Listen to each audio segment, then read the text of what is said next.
Hello everyone, welcome to RK tutorial. Friends, ఈరోజు మనము daily current affairs మరియు జీకేలో భాగంగా 27 ఏప్రిల్ 2023కు సంబంధించిన కరెంట్ అఫైర్స్ చూద్దాము. ఎవరు కూడా మధ్యలో స్కిప్ చేయకుండా చివరి వరకు చూడండి. ఏపీపీఎస్సీ గ్రూప్ 2కి ప్రిపేర్ అవుతున్నటువంటి నిరుద్యోగ పేద యువతీ యువకులకు సువర్ణావకాశం అండి. సో చాలా తక్కువ కాస్ట్లో గ్రూప్ 2 కంప్లీట్ కోర్స్ అండి. కేవలం 500 రూపాయలకే టాప్ మోస్ట్ ఫ్యాకల్టీ చేత ఆల్మోస్ట్ 20 సంవత్సరాల అనుభవం కలిగినటువంటి ఫ్యాకల్టీ చేత క్లాసెస్ అయితే చెప్పించడం జరిగిందండి. ఒక్కో సబ్జెక్ట్కి ఒక్కో ఫ్యాకల్టీ అయితే ఉంటారు, అన్నిటికీ కలిపి ఒకరే చెప్పడం అనేది ఉండదు. ఓకే, సో బెస్ట్ ఆఫర్ అండి నన్ను అడిగితే. సో చాలా కొద్ది రోజులు మాత్రమే ఈ ఆఫర్ అయితే ఉంటుంది. కేవలం 500 రూపాయలకే ఫుల్ కోర్సు 6 months వ్యాలిడిటీ అయితే మీ అందరికీ కూడా అందించడము జరుగుతుంది. అండ్ మోస్ట్ ఇంపార్టెంట్, కొన్ని పీడిఎఫ్ ఫైల్స్ కూడా అందజేయడము జరుగుతుంది.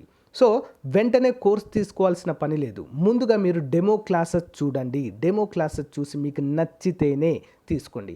మరి కోర్స్ ఏ విధంగా తీసుకోవాలంటే యాప్ లింక్ ఉంటుందండి. మన ఆర్కే ట్యుటోరియల్ ప్లే స్టోర్ నుంచి డైరెక్ట్ డౌన్లోడ్ చేసుకోవచ్చు, నా ఫోటోతో ఉంటుంది. లేదా లింక్ వీడియో డిస్క్రిప్షన్లో ఇస్తాను, ఒకసారి డౌన్లోడ్ చేసుకొని రిజిస్టర్ అయ్యి డెమో క్లాసెస్ వినండి. పైనే కనిపిస్తుంది కోర్సు ఏపీ గ్రూప్ 2 అని. సో డెమో క్లాసెస్ విని మీకు నచ్చితే వెంటనే తీసుకొని మీ ప్రిపరేషన్ స్టార్ట్ చేయండి. All the best. Question number 1. ఇటీవలి నివేదిక ప్రకారము అటల్ పెన్షన్ యోజన గురించి క్రింది వాటిలో సరైన సమాధానము. ఆన్సర్ ఆప్షన్ డి అన్నీ సరైనవే.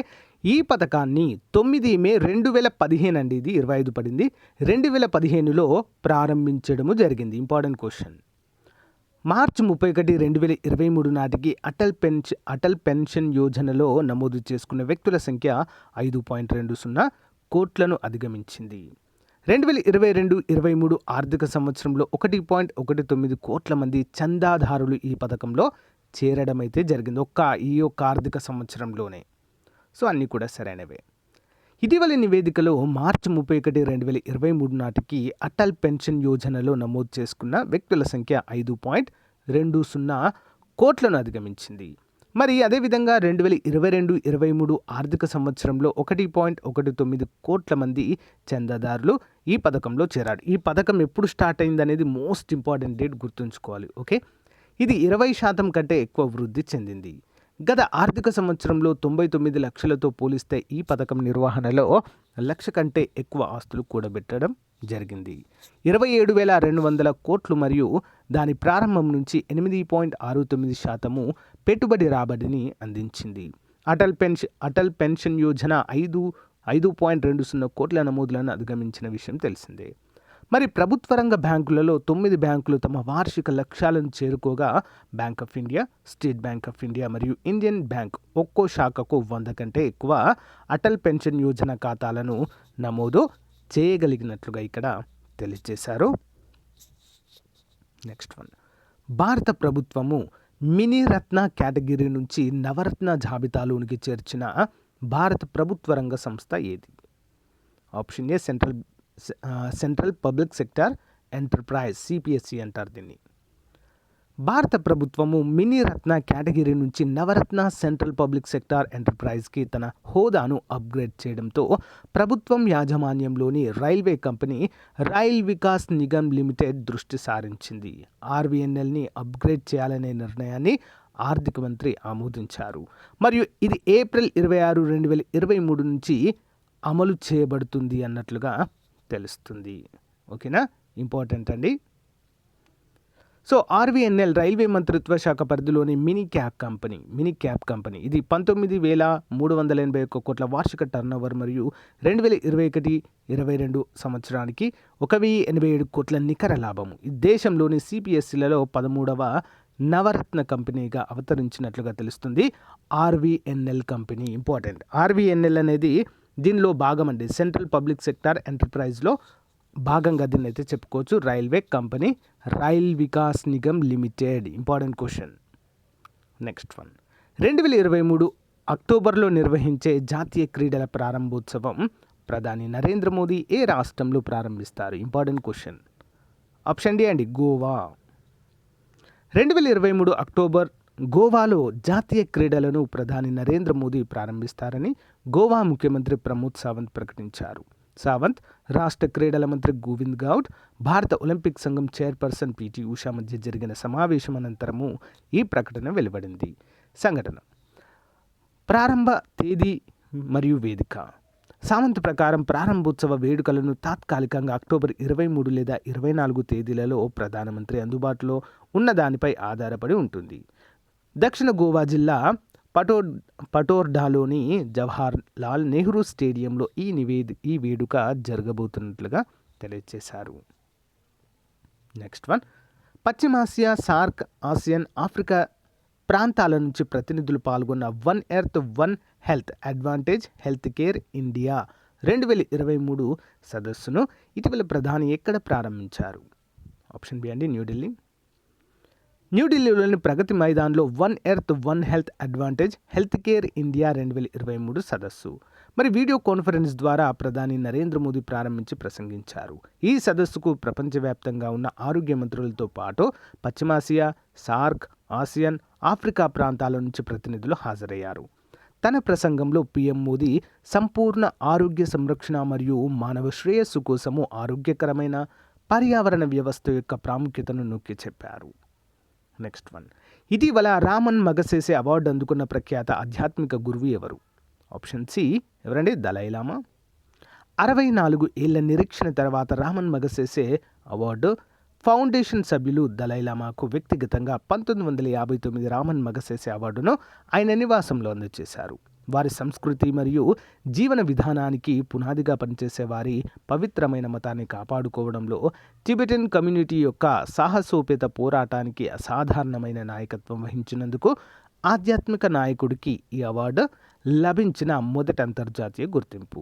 ఆగస్టు 1959లో ఫిలిప్పీన్స్లోని రామన్ మగసేసే అవార్డు ఫౌండేషన్ ఈ అవార్డును అందించింది. ఇంపార్టెంట్. నెక్స్ట్ వన్, ఇటీవల ప్రఖ్యాత ప్రచురణ సంస్థ హార్పర్ కాలిన్స్ ప్రచురించిన small and ashes a writer journey through opium's hidden histories అనే పుస్తక రచయిత ఎవరు? ఆన్సర్ ఆప్షన్ ఏ అండి, అమితావ్ ఘోష్. చాలా చాలా ఫేమస్ పర్సన్. జూలై 15న Harper Collins 4th estate Amitav Ghosh రచించిన smoke and ashes a writer journey through opium's hidden histories అనే పుస్తకాన్ని ప్రచురించనుంది. ఈ పుస్తకం ఒక జ్ఞాపకం, యాత్ర వృత్తాంతము మరియు నల్లమంది యొక్క ఆర్థిక మరియు సాంస్కృతిక చరిత్రలో లోతైన డ్రైవ్ యొక్క కలయిక. ఘోష్ 2005 మరియు 2015 మధ్య కాలంలో తన నవలల త్రయం రాసేటప్పుడు తాను రాసిన విస్తారమైన పరిశోధనల ఆధారంగా ఈ పుస్తకం రూపొందించబడిందని వివరించారు. మొత్తం మీద స్మోక్ అండ్ యాషెస్ చరిత్ర మరియు సమాజంపై నల్లమందు ప్రభావము యొక్క దాచిన మరియు తరచుగా పట్టుకోలేని అంశాలను ఇది విశ్లేషిస్తుంది. ఓకేనా? ఇంపార్టెంట్ క్వశ్చన్ అండి ఇది. ఇటీవల మరణించిన ప్రముఖ నటుడు మాముక్ కోయ ఈ భాషలో ప్రసిద్ధి చెందినవారు. మాముక్ కోయ. ఆన్సర్ ఆప్షన్ బి, మలయాళం అండి. ప్రముఖ మలయాళ నటుడు మాముక్ కోయ కన్నుమూశారు. ఆయనకు 76 ఏళ్ళు. అతను 1979లో థియేటర్లో తొలిసారిగా నటించారు. సో అంతకుముందు అతను కోజికోడ్లోని కలప మిల్లులో పనిచేశారు. తన 4 దశాబ్దాల కెరీర్లో 450కి పైగా మలయాళ చిత్రంలో మాముక్ కోయ నటించారు. మరి అతను ప్లేమెన్స్ ఆఫ్ ప్యారడైజ్ అనే ఫ్రెంచ్ చిత్రంలో కూడా కనిపించడం అయితే చూడవచ్చు. నెక్స్ట్ వన్, భారతదేశంలో జీరో షాడో డే అనేది ఒక ప్రత్యేకమైన మరియు ఆకర్షణీయమైన దృగ్విషయము. ఇది ఏ రాష్ట్రంలో సంవత్సరానికి 2 సార్లు సంభవిస్తుంది? Option A, Karnataka. Zero shadow day అనేది ఒక ప్రత్యేకమైన మరియు ఆకర్షణీయమైన దృగ్విషయము. ఇది సూర్యుడు నేరుగా తలపై వచ్చినప్పుడు నిలువు వస్తువుల నీడ అదృశ్యమవుతుంది. ఈ దృగ్విషయము భూమి యొక్క వంపు మరియు సూర్యుని చుట్టూ తిరుగుతుంది. జీరో షాడో డే అంటే ఏంటో చూద్దాం. జీరో షాడో డే అనేది ఉష్ణమండల మధ్య స్థానాలకు పరిమితం చేయబడింది మరియు జీరో షాడో డే సంభవించే ప్రదేశాల అక్షాంశ పరిధి కర్కటక రాశి మరియు మకర రాశి మధ్య ఉంటుంది. ఏప్రిల్ 25న జీరో షాడో డేని అనుభవించే అక్షాంశము 130 డిగ్రీలు. అంటే మన నీడ మనపైనే పడుతుందండి. ఓకేనా? మన షాడో అనేది 0 డిగ్రీల మీద పడడం అయితే మనం చూడవచ్చు. అటు ఇటు కనిపించకుండా మన నీడ మన కాళ్ళపైనే పడడం అయితే చూడవచ్చండి. దీన్నే జీరో షాడో డే అంటారు. Additional questions. దేశవాళీ ఆవుల పెంపకం కోసం రైతులకు నెలకు 900 రూపాయలు అందించనున్నట్లుగా భారతదేశంలోని ఏ రాష్ట్రం ప్రకటించింది? ఆప్షన్ సి అండి మధ్యప్రదేశ్. ముఖ్యమంత్రి మితాన్ యోజన కార్యక్రమాన్ని ఏ రాష్ట్రం ప్రారంభించింది? Option B Chhattisgarh. లాడ్లీ లక్ష్మి పథకం 2.0ని ఏ రాష్ట్రం ప్రారంభించింది?